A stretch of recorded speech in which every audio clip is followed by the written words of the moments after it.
In this video, I'll show you how you can change your time zone on Windows 10. Now this is super simple guys, so let's get straight into it. First, what you want to do is you want to come down to the Windows button and search for time. Then there will be one that says change the date and time, and you want to press on it. Now from in here, you can either press the set the time automatically and it will find your zone from your location, or you can go to the time zone right here and you can select any of these.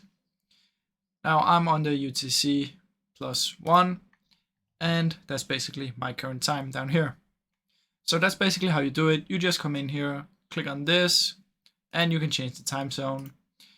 If you don't know, like if you have if you know the time currently in your place but it doesn't match here, you can just try and select different ones until you find the one that matches your time. Or you can obviously find your city in here. So that's basically how you can do it, guys. It's super simple. Now I really hope you enjoyed the video, and if you did, please leave a like and subscribe as it helps me out a ton. Thank you so much for watching.